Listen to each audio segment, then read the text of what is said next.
Ouais, on va lui refaire un nouveau trou de balle à ce film. je veux que ça soit ça, ma sonnerie de SMS maintenant. Bonjour. C'est moi Orson Welles. J'aime pas trop les voleurs et les fils de pute. Salut, c'est Nos Ciné, votre rendez-vous avec le cinéma qui cette semaine chausse sa plus belle paire de lunettes de piscine pour se mettre au diapason de Midnight Special, le nouveau film du diablement doué Jeff Nichols dont on évoquera tant qu'on y est la courte mais très chouette filmographie. Et pour ce faire, je suis accompagné de deux enfants prodiges de la critique, Daniel Andreev, salut Daniel. Salut Thomas. Et merveille de la technologie, Arnaud Bordas est en duplex avec nous depuis sa villégiature dans le sud de la France, on dira pas où pour des raisons de vie privée. Bonjour Arnaud. Bonjour Thomas. Ah c'est bien, ça fait bien. Technologie à 0, moins 2.0. Allez, c'est Nos Ciné épisode 44 et c'est parti. Monde de merde. Pourquoi il a dit ça? C'est ce que je veux savoir. Midnight Special, on l'a dit, c'est donc le nouveau film du talentueux, en tout cas à mon goût, Jeff Nichols, à qui l'on doit déjà Mud, Shotgun Stories et le formidable Take Shelter qui lui avait valu de remporter une flopée de récompenses en 2011, dont le Grand Prix de la Semaine internationale de la critique à Cannes. Avec ce nouveau film, il renoue avec son acteur fétiche, Michael Shannon, présent dans tous ses projets. Ici, il incarne un père en cavale avec son fiston qui, c'est assez important pour l'intrigue, a la particularité d'avoir de drôles de pouvoirs surnaturels. C'est donc une tentative claire et nette de SF avec pour compléter le casting quelques visages bien connus, Joel Edgerton, Sam Shepard, Kristen Dunst et même Adam Driver, Kylo Ren soi-même. Things would break. It was like a feeling. Kind of feeling. Alors je sais que dans l'équipe de Nos Ciné, les avis sont très partagés, enthousiasme assez fort, on peut le dire, chez Daniel et beaucoup de réserves chez Arnaud. On va commencer, désolé Arnaud, par le positif, Daniel. Alors oui, moi j'ai complètement adoré. Ouais. Si je voulais troller un petit peu, je dirais c'est qu'est-ce qui est arrivé au cinéma depuis que Shyamalan a pété un boulard. Bah ça donne un film comme ça, c'est-à-dire un film qui a Qu'est-ce que vraiment tu veux dire par énormément par rapport à d'attention. Shyamalan ? C'est un film qui lorne vers le SF, Ouais. et en même temps qui a une grande intention narrative en termes de poser une famille, d'éléments simples, mais en même temps une grande portée philosophique. Il y a beaucoup de dimensions parce que finalement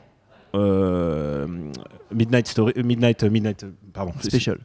on va y arriver. Midnight Special, finalement, c'est qu'une course-poursuite à travers le sud des États-Unis. Ouais. Donc, ça nous raconte l'Americana, ça nous raconte les endroits de Jeff Nichols. C'est clairement les endroits qu'il a connus quand il était gamin. Au même endroit, hein. Et en même temps, il y a une grande portée puisque c'est à la fois un E.T., c'est à la fois rencontre de troisième type, ça lorgne vers ces trucs-là. Mais en même temps, ça. C'est très marketé comme ça aussi, parce ouais. qu'on nous vend partout. Oui, c'est l'héritier de Spielberg et tout. Mais c'est vrai, c'est complètement vrai que c'est complètement E.T. Mais c'est aussi la dimension paternelle que veut lui donner Jeff Nichols. C'est-à-dire, à chaque fois dans ses films, on en revient à l'angoisse. Parce que Take Shelter, c'était un film sur les angoisses. Là, c'est un père angoissé qui doit protéger son fils face au FBI et la CIA, et aussi à une secte. Et finalement, ce n'est que ça, c'est qu'une course-poursuite. Mais ce qui est intéressant dans ce film, c'est qu'est-ce qui se passe dans cette bagnole, la relation entre ce père et ce mec, enfin, entre ce père et ce fils. Et cet enfant. Et ce fils qui est complètement mystérieux, tout ça. Le moins on en sait, le mieux on se porte en allant le voir en salle. Et c'est porté, il faut voir aussi le binôme qu'incarne Michael Shannon, qui est un peu le double à l'écran de Jeff Nichols, qui est extraordinaire, qui est l'acteur puissant, qui arrive à vraiment faire passer énormément d'émotions avec très très peu d'effets. Son body language, tout ce mec est complètement dédié à ce film et il le porte complètement, et les relations qu'il a avec son fils sont assez bouleversantes. Il y a en très très peu de mots, tu sens qu'il se passe énormément de choses dans cette famille complètement disloquée, oui. et qui est mise, qui est remise ensemble par la force des choses. Moi, c'est un film qui m'a complètement bouleversé. Vraiment, il est déjà dans mon top de l'année. C'est vraiment, je trouve que c'est un film extraordinaire. Et vraiment, Michael Shannon m'a vraiment, s'il y avait besoin une fois de plus de sanctifier cet acteur qui a pourtant le même âge que Leonardo DiCaprio, mais il n'a pas fait campagne pour avoir un Oscar, lui. Et tous les films qu'il fait, à chaque fois, il met énormément de lui-même. Ça se sent, c'est un acteur appliqué. Alors évidemment, il y a eu Man of Steel. Mais c'est vrai. Mais c'est le général Zod dans Man of Steel. Horrible. mais en même temps, c'est ça. Quand tu donnes du bon matériel à un grand acteur, il le monte à un autre niveau et ça devient un film vraiment vraiment puissant. Et donc, maintenant, je suis curieux de savoir enthousiaste. Ce que Arnaud va dire. Voilà. Donc on va se retourner maintenant vers Arnaud. Arnaud, toi, ça ne t'a pas trop plu? Ouais, Ouais, j'ai même trouvé que ça relevait un peu de l'arnaque par rapport au buzz autour du film. Bon, après, moi, il y a 2 choses que je veux dire avant, quoi, avant de parler de la déception du film. C'est d'une part que je ne connaissais pas le cinéma de Jeff Nichols, puisque je n'ai pas vu ses films précédents. J'en avais évidemment beaucoup entendu parler, et en bien. Il y a même un film comme Mud, le sujet, ce que j'en ai vu, les images, et tout, ça m'intéressait. J'avais vraiment envie de le voir. Bon, il se trouve que je n'ai pas eu l'occasion de le voir. Mais et j'avais vu la bande-annonce de Midnight Special qui m'intriguait beaucoup, quoi, et qui me donnait envie de voir le film. Donc j'y suis vraiment allé avec les meilleures dispositions, hein, et détaché de tout présupposé, puisque j'avais de toute façon pas vu les autres films du bonhomme. Donc à partir de là, la deuxième chose que je voulais dire, c'est qu'au début, c'est quand même relativement intriguant. Il y a quelques belles idées, notamment j'étais surpris par cette scène à un moment où ils roulent dans la nuit, ils coupent toutes les lumières, ils mettent le conducteur, là, Joel Edgerton, met ses lunettes de night vision là, pour pouvoir voir dans la nuit, et ils éteignent les feux et on a cette voiture, parce qu'on voit pas, il n'y a pas de plan subjectif, quoi, en vision de nuit, mais on voit des plans assez jolis, bien éclairés, de cette voiture noire qui file sur une route noire dans la nuit, quoi. Et voilà, bon, ils n'en font pas grand-chose narrativement, quoi, mais c'est joli. Et en fait, c'est avec ce genre d'idées, parce qu'il y a quelques idées comme ça, effectivement, les acteurs sont bien, tout ça, mais c'est avec ce genre d'idées où je me suis dit, tiens, bon, il n'en a pas fait grand-chose, quoi. Et au bout du compte, plus le film avançait, et plus je me disais ça à propos de tel élément de l'histoire, à propos de tel personnage, à propos de tel effet de mise en scène, plus ça avançait, et plus j'avais l'impression que je ne savais pas où allait le film, quoi. Qui brassait pas mal de figures déjà vues, quoi. Alors bon, effectivement, on a parlé de Rencontre du troisième type, de Stephen King aussi, de choses comme ça. Mais donc, il brassait pas mal de ces choses-là, et sans les renouveler, et en me donnant l'impression, voilà, d'aller un peu nulle part, quoi. Alors c'est vrai qu'il y a des longues plages contemplatives un peu faciles qui poussent à ça, quoi, qui favorisent ça, cette impression d'aller nulle part. Moi, au contraire, je trouve que la nuit, elle est assez bien utilisée. Ça devient un personnage en tant que tel, la route et la nuit. Pas de même manière que chez Michael Mann, par exemple. Mais il y a vraiment clairement une symbolique dans le film, puisqu'il se déroule entièrement de nuit, et en plus, il faut protéger le gamin du soleil. Donc, c'est clairement un film qui vraiment symboliquement passe de la nuit au jour. Le film se termine quand le jour se lève. Et au contraire, moi je trouve que ça lui donne une portée vraiment poétique, quoi. C'est de symbolique du père. Ouais, après, tu peux aller dans toutes les références bibliques, genre le père qui offre son fils à Dieu, tout ce que tu veux. Mais je trouve que symboliquement et visuellement, ça rend extrêmement bien pour un film qui est encore une fois une simple course-poursuite. Hein. Voilà. Arnaud. Ouais, je comprends ce que tu veux dire, Daniel, sur la symbolique.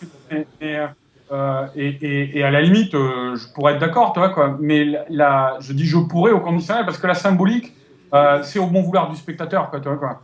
Je veux dire, moi je parlais vraiment de narration. Moi j'ai vu une référence qui revenait assez souvent et qui m'a un petit peu étonné dans les papiers que j'ai pu lire sur le film, parce que moi je ne l'ai pas encore vu, contrairement à vous deux, donc me spoilez pas trop la gueule s'il vous plaît. C'est des références à Un monde parfait de Clint Eastwood avec Kevin Costner. C'est sur le côté, on va dire, road movie, puis cette relation à deux se joue dans l'habitacle de la voiture. C'est quelque chose que toi, Daniel, t'as ressenti aussi ? Ouais, complètement. Mais surtout, c'est un truc assez difficile à faire, l'osmose avec un gamin, parce que les films avec enfants, normalement, d'habitude, c'est toujours nul. Parce que oui, les enfants, on a très vite envie de les noyer au cinéma, et parce qu'ils font toujours les malins ou ils font des bons rôles d'adultes avec des mots d'adultes. Là, le môme est très neutre. Il est très. C'est pour ça que je pense aussi à Shyamalan, c'est qu'il fait gamin dans un film de Shyamalan en fait. Il est un bon film de Shyamalan, tu veux dire. De Shyamalan de la grande époque. C'est ça. On fait la bise à David. Non, oui, il y a vraiment un truc qui se passe en termes d'osmose entre les deux, et ça se voit quand il lit des comic books, et tu vois, et tout d'un coup, c'est un gamin qui réapprend en 2 heures. Tu le vois en train de réapprendre à vivre comme un gamin normalement, parce que en fait, ce qui se passe, c'est que le gamin a été repris à une secte, et donc tu sens qu'il y a quelque chose de pas normal qui s'est passé dans cette secte, et tout ça est vraiment pas expliqué de manière intentionnelle. Il y a clairement des choses qui d'ailleurs sont Jeff Nichols occultés, le dit, on a pris le scénario et on a occulté des parts entières du scénario pour que justement garder une espèce d'atmosphère de mystère. Mais oui, Michael Shannon, il s'est joué un père, on l'a vu dans Take Shelter. Bien sûr, ouais. Mais dans Take Shelter, il était un père assez inquiétant pour le coup, qui devenait un peu destructeur, même si l'histoire lui donne raison. Est-ce qu'il avait raison ou pas? C'est ça l'idée de Take Shelter. Est-ce qu'il rêvait ou pas? C'est un mec qui est habité par la foi en fait. Oui. Et là, c'est un mec qui est uniquement habité par l'amour de son gamin et par la destinée qu'il lui promet. Non, il y a clairement de références à ce genre de cinéma, ce cinéma d'osmose entre père et fils. Et tu sens que c'est des trucs qui sont dans la tête de Jeff Nichols, quoi. Évidemment, c'est des films de jeunes pères, évidemment. Ouais, c'est... Arnaud, cette relation, toi, entre le père et le gamin, en tant que père de famille, toi aussi, quel regard t'as porté dessus? Ouais, bon, sans plus, quand même. Ah, moi, super. C'est un père niçois en même temps, hein, c'est pas pareil. En fait, il y a aucune émotion pour moi dans le film, hein, vraiment. Hein. Putain, moi, il y a une scène. Mais à aucun moment. Mec, je veux juste préciser. Vous parlez pas l'un sur l'autre, pardon. Je veux juste préciser, moi, il y a une scène qui me bouleverse. Pour moi, c'est très à l'image les personnages sont à l'image du personnage joué par Adam Driver, qui jouait dans le dernier Star Wars, hein, qui joue un agent du gouvernement, en gros. Et il traverse le film, ce personnage et cet acteur, mais totalement éteint, totalement. On a l'impression qu'il est en dehors de l'action. Putain, moi je l'ai adoré. Et moi, j'ai fait vraiment le transfert par rapport à ce personnage. J'avais l'impression d'être ça, quoi. Donc après, je comprends pas les références, si ce n'est qu'il y a un père et un fils, enfin, ou un père de substitution en tout cas. Mais un monde parfait, enfin justement, la narration à la Eastwood, c'est une narration dégraissée au maximum, quoi. Ce qui n'est pas le cas de ce film-là. Encore une fois, moi, il y a plein de choses dans le film où ça ne mène nulle part, quoi.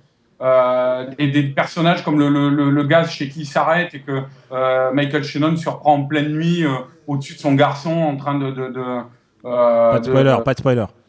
Ouais, sans spoiler, mais voilà, c'est régulièrement, il y a des choses où on se perd comme ça. Je veux dire, Eastwood, c'est l'inverse de ça, quoi. Eastwood, c'est limpide et ça répond à toutes tes questions. Comment ? Eastwood, c'est vrai que c'est limpide et ça répond à toutes tes questions. Là, c'est clairement pas la même objectif. C'est pas une question de répondre à toutes les questions, c'est une question de comprendre que celui qui est en train de te raconter l'histoire, c'est où il va, quoi. Qu'il a quelque chose à dire. Là, moi, l'impression qu'il m'a donné, Jeff Nichols, c'est qu'il avait rien à dire. Et le peu qu'il avait dit et qu'il avait à dire, c'était pas grand-chose, parce qu'on parle de Spielberg, on parle de Stephen King, c'est-à-dire de grands conteurs, de grands narrateurs, d'inventeurs, de figures marquantes. Là, ça n'invente rien, ce film. C'est que du déjà-vu et du revu, quoi. Moi, j'aimerais qu'on me dise à quel moment, si ce n'est encore une fois plus des éléments de l'histoire qui permettent de faire le parallèle avec tel ou tel auteur, mais j'aimerais qu'on me dise à quel moment Midnight Special est un film digne de la puissance narrative d'un Stephen King ou d'un Steven Spielberg. Moi, je ne vois ça de nulle part, à aucun moment dans le film, quoi. Le truc, c'est que le cinéma de Jeff Nichols, c'est un cinéma clairement qui lorgne vers Malick. Surtout la balade comment il s'appelait, la balade Badlands. La balade sauvage. Ouais, la balade sauvage. Badlands. C'est un film qui volontiers reste ésotérique, il y a un contact avec la nature, et là en l'occurrence c'est la nature et l'homme, genre la route qui traverse complètement les États-Unis. Enfin, il y a vraiment beaucoup de symbolique là-dedans, et c'est un film auquel il faut souscrire, mais limite en bonne foi, tu vois. Il faut clairement y mettre je dis pas que tu mets pas du sien, Arnaud, mais pas du tout, mais c'est un truc qui implique une espèce de dimension métaphysique. Il y a vraiment un lien métaphysique qui doit se faire entre le cinéma, mais je comprends complètement que les gens peuvent pas souscrire à Malick ou pas souscrire au cinéma de Jeff Nichols, mais quand tu vois par exemple un film comme Mud qui pourtant a une histoire beaucoup plus simple et beaucoup plus métaphysique encore, et c'est un film qui il faut te plonger dedans, et il faut avoir une espèce de rentrer en harmonie avec ce que le mec te dit, et il faut accepter aussi le fait que les choses ne seront pas nouvelles, mais qu'elles te parleront à ton cœur. Tu disais, moi, ça t'a pas ému. Moi, il y a une scène qui m'a complètement bouleversé. Il y a deux scènes qui m'ont complètement bouleversé dans ce film, sans même que je m'y attende, quoi, parce que j'y suis allé par surprise. Et parce que cette histoire me parlait, quoi. Cette histoire de simple histoire de père qui doit protéger son fils m'a bouleversé. Voilà, c'est tout. Arnaud, un dernier mot ? Ouais, non, bisous Arnaud. Ouais. Non, mais justement, moi j'adore Malik, enfin, en particulier Tree of Life, qui est un des plus grands films de ces 20 dernières années pour moi. Tu iras au paradis grâce à cette phrase. Voilà. Mais je trouve qu'on invoque un peu trop facilement Malik. C'est un peu comme Kubrick, des fois on a envie de, de dire foutez-leur la paix, quoi. Parce que là on parle de.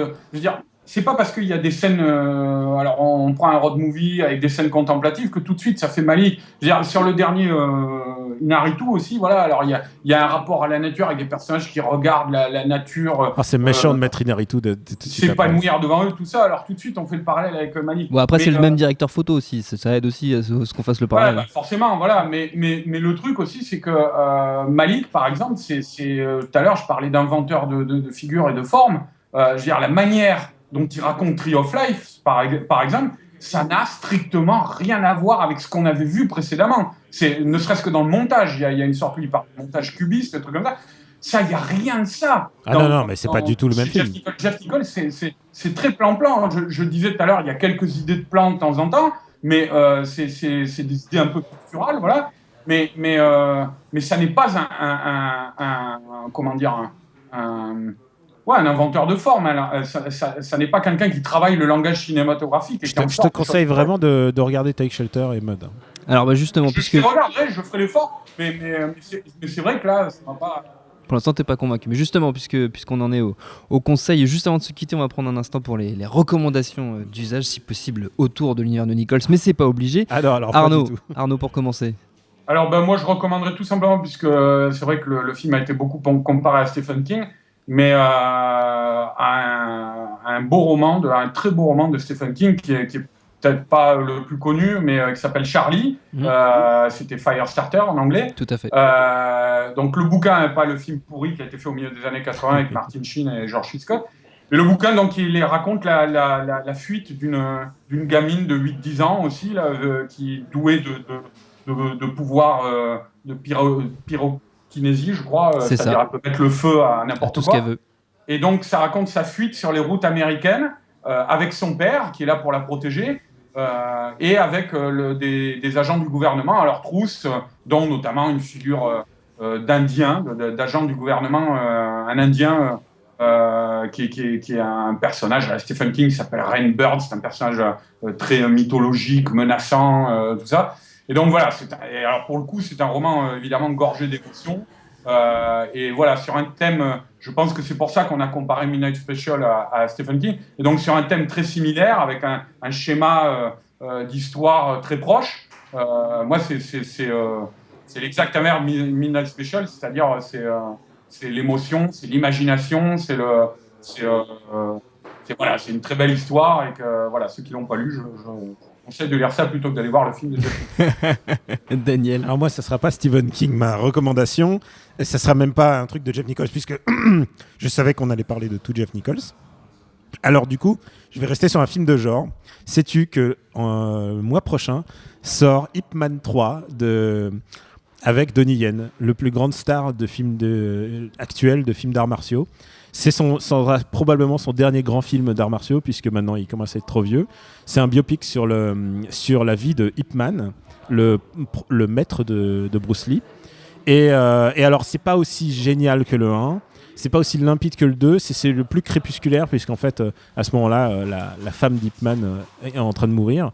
Et alors, c'est servi sur des musiques de Kenji Kawai, mais surtout, c'est de la super baston.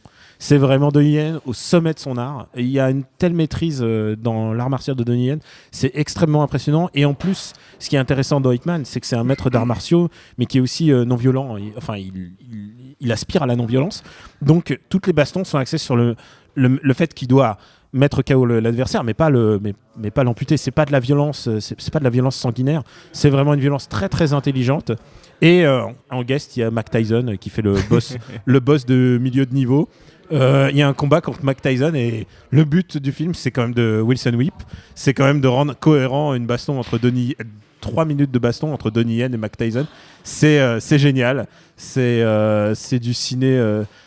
C'est du ciné de genre, c'est du ciné d'arts martiaux, mais moi ça me fait plaisir. Et la scène de baston kung-fu contre Muay Thai dans un ascenseur, J'en veux tous les jours.